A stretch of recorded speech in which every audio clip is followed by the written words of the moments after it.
आदर्श परिवार एवं आधुनिक नालंदा निःशुल्क कोचिंग क्लासेज में आप सभी का स्वागत है। उत्तरी अमेरिका के बाद हमने दक्षिण अमेरिका के संदर्भ में मैप स्टडी शुरू करी है और उसके संदर्भ में हम लोग 2 वीडियो पहले बना चुके हैं। आज तीसरे वीडियो में हम लोग बात करते हैं दक्षिण अमेरिका के प्रमुख पर्वत, पठार और कुछ मैदानों के बारे में, क्योंकि यहाँ पर मैदान भी काफ़ी महत्वपूर्ण है दुनिया में वैश्विक दृष्टि से अगर हम लोग देखें तो सबसे पहले हम बात करेंगे इसके संबंधित प्रमुख और मरुस्थलों को भी देखेंगे। तो मरुस्थल 2 मरुस्थल है, बहुत फेमस हैं और इनके बारे में हम लोग चर्चा करते हैं। देखिए, आप देखोगे दक्षिण अमेरिका के फिजिकल मैप को, तो उत्तर से दक्षिण तक इसके एक बहुत लंबी पर्वत श्रृंखला फैली हुई है जिसको हम लोग बोलते हैं एंडीज पर्वत श्रृंखला। एंडीज पर्वत श्रेणी क्या है? दुनिया की सबसे लंबी पर्वत श्रृंखला है। एंडीज पर्वत श्रृंखला दुनिया की सबसे लंबी पर्वत श्रृंखलाओं में गिना जाता है किसको? एंडीज पर्वत श्रृंखला को। ओके, तो भाई ये इसकी विशेषता है एंडीज पर्वत श्रृंखला की। ओके, और क्या विशेषता है एंडीज पर्वत श्रृंखला के संदर्भ में, तो हम इसको भी जानेंगे। चलिए, तो एंडीज पर्वत श्रेणी की अगर हम लोग बात करें तो ये तो हमारे संदर्भ में चर्चा हो गई। अब इससे संबंधित और गहराई से इसके बारे में जानेंगे। सबसे पहले आप देख पाएंगे पश्चिम की तरफ, इसमें एक मरुस्थल लिखा हुआ है। पश्चिम की तरफ आप देखोगे लंबे रूप में विस्तृत है एक मरुस्थल इस एंडीज पर्वत श्रेणी की। देखिए, इसमें लिखा हुआ है अटाकामा मरुस्थल। क्या लिखा हुआ है भैया? अटाकामा मरुस्थल। अटाकामा मरुस्थल की क्या विशेषता है? उत्तरी चिली और दक्षिणी पेरू के मध्य इसके लोकेशन है और विश्व का सबसे लंबा एवं शुष्कतम मरुस्थल है अटाकामा का मरुस्थल। क्या विशेषता है अटाकामा के मरुस्थल की? ओके, अब उस मरुस्थल की विशेषता क्या है भैया? यहाँ पर जो झीलें पाई जाती है, जो लेक्स पाई जाती है अटाकामा डेजर्ट में, वो काफ़ी नमकीन डेजर्ट हैं। नमकीन यानी कि उनमें लवण काफ़ी ज़्यादा मात्रा में है, शुष्क है तो वाष्पोत्सर्जन की क्रिया निरंतर होती रहती है, वाष्पीकरण की क्रिया निरंतर होती रहती है। और इस मरुस्थलीय क्षेत्र में होने के बावजूद यहाँ पर जो मिनरल्स है वो बड़ी मात्रा में पाए जाते हैं। चाहे आप बात कर दीजिए सोना, चांदी, नाइट्रेट, तांबा, सल्फ़र और भी बहुत सारे जो मिनरल्स हैं या फिर जो भी धातुएं हैं, उनके बहुत सारे भंडार हमें इस क्षेत्र में अटाकामा डेजर्ट में देखने को मिलते हैं। चलिए, अटाकामा डेजर्ट के बाद हम अगले डेजर्ट की बात करते हैं। दक्षिण की तरफ हम जाते हैं। दक्षिण में आपको एक मरुस्थल और दिखेगा जिसका नाम है पैटागोनिया का मरुस्थल। क्या नाम है भैया? पैटागोनिया का डेजर्ट। किसमें? अर्जेंटीना में इसका विस्तार है पैटागोनिया का मरुस्थल का। विशेषता क्या है पैटागोनिया के मरुस्थल? तो दक्षिणी अर्जेंटीना में ये भी एक प्रकार का शुष्कतम है और ये पर्वतों के गिरिपदीय क्षेत्र, गिरिपदीय मतलब यानी कि उसके चरण वाले क्षेत्रों की तरफ है। वृष्टि छाया क्षेत्र है क्योंकि इस क्षेत्र से जो भी बारिश होती है वो पर्वत के पश्चिमी ढलान पे ही हो जाती है, तो इस क्षेत्र में वृष्टि छाया क्षेत्र यानी कि रेनफॉल शैडो एरिया भी इसको कहते हैं पैटागोनिया के मरुस्थल को। ओके, शुष्क मरुस्थल है और भेड़ वगैरह बड़ी मात्रा में यहाँ पर चराई जाती है। चलिए, तो ये मरुस्थल हो गए। अब बात करते हैं हम लोग पठारों के बारे में। इस क्षेत्र में पठार बहुत ज़्यादा नहीं है, लेकिन कुछ जो भी हैं थोड़ा बहुत फेमस पठार हैं। ओके, एक फेमस पठार है जिसका नाम है बोलीविया का पठार। क्या नाम है भैया? बोलीविया का पठार। बोलीविया का पठार आप लोकेशन देख पाएंगे बोलीविया के पठार की। तो एक तरफ ये जो है ब्राज़ील के साथ में, ब्राज़ील के पश्चिम में इसके मौजूद है। एक तरफ एंडीज हैं यानी कि 2 पर्वतीय क्षेत्रों के मध्य इसके लोकेशन है। एक तरफ ब्राज़ीलियन हाईलैंड है, एक तरफ एंडीज पर्वत श्रेणी है। इनके मध्य में ये स्थित है बोलीविया के पठार। ठीक है, और बोलीविया के पठार में आप पूर्व की तरफ एक चीज़ और देखोगे, यहाँ पर एक चीज़ और लिखा हुआ है, आप ध्यान से देखोगे बोलीविया के पठार में मोंटो ग्रासो का पठार। बोलीविया के पूर्व में लिखा हुआ है कौन सा पठार? मोंटो ग्रासो का पठार। मोंटो ग्रासो में जो पर्सीज जो पर्वतीय क्षेत्र हैं, पर्सीज पर्वतीय क्षेत्र, उसके और रॉकी पर्वतीय क्षेत्र के मध्य ये मौजूद है। क्या? बोलीविया का पठार परेशी पर्वत क्षेत्र के बीच में।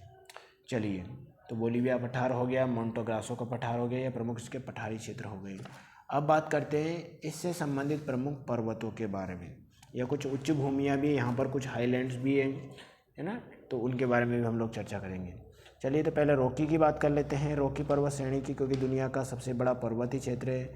सॉरी, एंडीज है, रॉकी निकल रहा है मुँह से। चलिए, एंडीज पर्वत श्रेणी की बात कर लेते हैं हम लोग। तो एंडीज पर्वत श्रेणी लगभग अमेरिका के पूर्व से लेकर पश्चिम में इसका उत्तर से लेकर दक्षिण में पश्चिमी क्षेत्र में इसका विस्तार हमें देखने को मिलता है।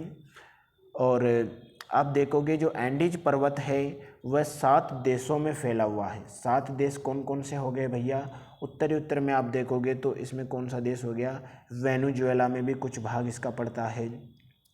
लोकेशन क्या है? वेनेजुएला में भी इसका कुछ भाग पड़ता है। इसके अलावा इक्वाडोर, बोलिविया, पेरू है नीचे, फिर उसके नीचे चिली है और पूर्व की तरफ अर्जेंटीना है। इन क्षेत्रों में इसका विस्तार हमें देखने को मिलता है। लगभग 7,200 किलोमीटर इसकी लंबाई है। दुनिया की सबसे लंबी पर्वत श्रृंखला। अब इसकी सर्वोच्च ऊंची चोटी कौन सी है? पूछा जाता है कि इसकी सर्वोच्च ऊंची चोटी कौन सी है, तो आप नीचे की तरफ देखोगे माउंट एकांकागुआ। माउंट एकांकागुआ इस क्षेत्र की सर्वोच्च ऊंची चोटी है। अब इस क्षेत्र का सर्वोच्च ऊंचा ज्वालामुखी कौन सा है? तो वह है Sierra Ojos de Salado. Ojos de Salado इसका सबसे बड़ा विस्तृत ज्वालामुखी है, ओजास डे सलादो, और माउंट एकांकागुआ इसकी सर्वोच्च ऊंची चोटी है। ठीक है, 6,960, कई जगह पे 6,961 भी आपको मिलेगा, तो कोई दिक्कत वाली बात नहीं है। ये सबसे ऊंची चोटी है। अमेजोन नदी, ओरिनाको नदी, सलाडो, पिकमायो, कोलोराडो, ये सारी नदियाँ इस क्षेत्र से निकलती हैं। ठीक है भैया। और बात करते हैं इसके पूर्व की तरफ। उसके पूर्व की तरफ आपको एक क्षेत्र मिलेंगे, रॉकी पर्वत क्षेत्र की तरफ। यहाँ पर लिखा हुआ है, आप देखोगे ध्यानपूर्वक, ग्रैंड चेको।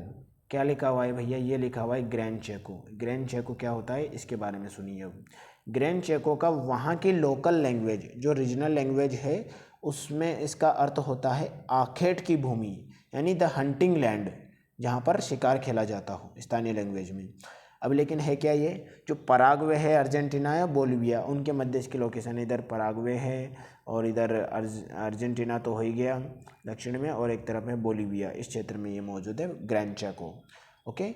गर्म शीतोष्ण जलवायु के वन यहाँ पर पाए जाते हैं। गर्म शीतोष्ण जलवायु, लो लैंड वाला क्षेत्र है यहाँ पर, बहुत ही निम्न क्षेत्र है। ओके। तो घास वाले मैदान काफ़ी मात्रा में पाए जाते हैं ग्रैंड चेको में।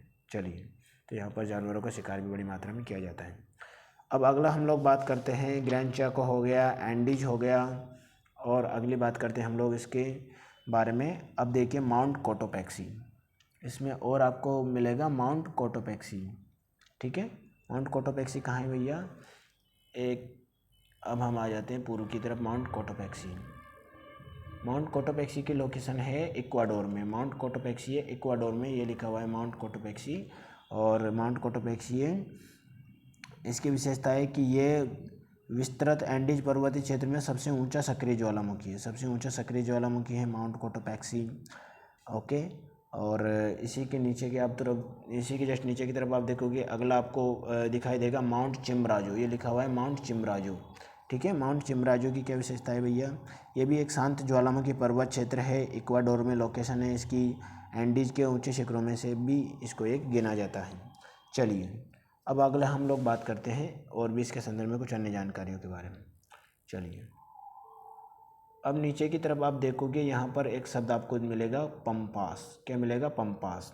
ये लिखा हुआ है पंपास। तो इस क्षेत्र में जो घास के मैदान पाए जाते हैं अर्जेंटीना वाले क्षेत्र में, उसको कहा जाता है पंपास।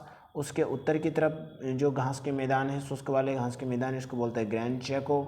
और ऊपर की तरफ हम लोग चलते हैं तो वहाँ पर होते हैं ब्राज़ील वाले क्षेत्र में जो पाए जाते हैं, उनको बोलते हैं कंपोज।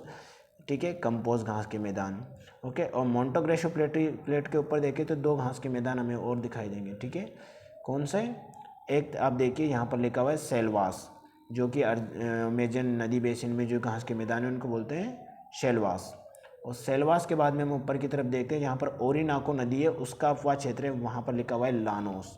तो ये लानोस जो है, ये ओरिनाको नदी, या फिर बोलेंगे कि ये जो कोर्डिलेरा ऑक्सीडेंटल, ओरिएंटल, और एक तरफ जो गुएना उच्च भूमि है, उसके मध्य स्थित है लानोस घास के मैदान। तो ये घास के मैदानों की विशेषता हो गई।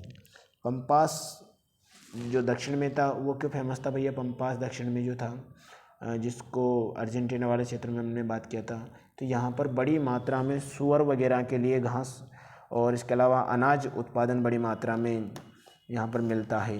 एक घास भी पाई जाती है पंपास घास के मैदानों में, जिसका नाम है भैया अल्फ़ा अल्फ़ा। क्या नाम है? Alpha alpha. ये व्यापार वाणिज्य की दृष्टि से बहुत फेमस घास है, यानी कि बहुत ज़्यादा बेची जाती दुनिया में। जो भी घास खरीदने वाले व्यापार की दृष्टि से बहुत फेमस है। बहुत न्यूट्रिशन इसमें पाया जाता है घास में। इसमें कम वर्षा वाले क्षेत्रों में समशीतोष्ण घास मैदान में ये गिना जाता है। चलिए अब आगे बात करते हैं हम लोग उत्तर की तरफ। उत्तर की तरफ हम बात करते हैं, एक आपको क्षेत्र दिखाई देगा गुयाना हाईलैंड, गुयाना उच्च भूमि। हमने एक देश पढ़ा था गुयाना, तो गुयाना हाईलैंड या गुयाना उच्च भूमि यहाँ पर एक देश है। गुयाना उच्च भूमि का जो क्षेत्र है अमेजन बेसन के उत्तर में ये स्थित है, ब्राज़ील या हाईलैंड के नीचे है, ठीक है ना। और आप देखोगे कि घने जंगल यहाँ पर है, बहुत सारे क्षेत्र हैं यहाँ पर, वेनेजुएला, गुयाना, उत्तर ब्राज़ील वाले क्षेत्र, ठीक है। अब बात करते हैं मध्यवर्ती निम्न भूमि भी यहाँ पर मौजूद है। मध्यवर्ती निम्न भूमि ये जो निचला वाला क्षेत्र जहाँ पर घास के मैदान है, निम्न घास के मैदान है, सबसे निचले वाले क्षेत्र, तो इसकी ये लोकेशन हो गई मध्यवर्ती निम्न भूमि की, ठीक है। और बहुत सारी अमेजन नदी, प्लांटा नदी, ओरिनोको नदी इस क्षेत्र में बहती हैं। अब एक बात करते हैं पूर्व की तरफ ब्राज़ीलियन हाईलैंड। देखो पूर्व की तरफ लिखा हुआ है ब्राज़ीलियन हाईलैंड, ये लिखा हुआ है पूर्व से दक्षिण की तरफ विस्तार है इसका ब्राज़ीलियन हाईलैंड। तो ब्राज़ील हाईलैंड जो क्या है, ब्राज़ीलियन उच्च भूमि। ब्राज़ीलियन उच्च भूमि क्या है, पूर्वी क्षेत्र में फैला हुआ है और तटीय क्षेत्र में कगार की भांति इसकी लोकेशन है। काफ़ी नदी घाटियाँ भी इस क्षेत्र में बनती है। अब इसके पूर्व की तरफ आप देखोगे तो आपको ध्यानपूर्वक कुछ पर्वत आपको दिखाई देंगे। देखिए एक यहाँ पर लिखा हुआ है माउंट इटाम्बे, दिख गया आपको माउंट इटाम्बे, मैंने लोकेशन से नीचे लिखा हुआ माउंट इटाटियारा। माउंट इटाम्बे और माउंट इटाटियारा इस क्षेत्र के प्रमुख पर्वत शिखर हैं ब्राज़ीलियन हाईलैंड के। ओके, तो ये ब्राज़ीलियन हाईलैंड है। इसके अलावा और भी कुछ पर्वतीय क्षेत्र हमने देख लिए हैं। तो इस क्षेत्र में पाए जाने वाले प्रमुख पर्वत, पठार, मैदान, कुछ घास के मैदान, ये हमने देखे इस क्षेत्र के। चलिए तो ये हमारा ये टॉपिक कंप्लीट हो गया है। आप ध्यानपूर्वक इसको एक बार देख लें। चलिए फिर मिलते हैं किसी नए टॉपिक के साथ। धन्यवाद आप सभी को, ऑल द बेस्ट।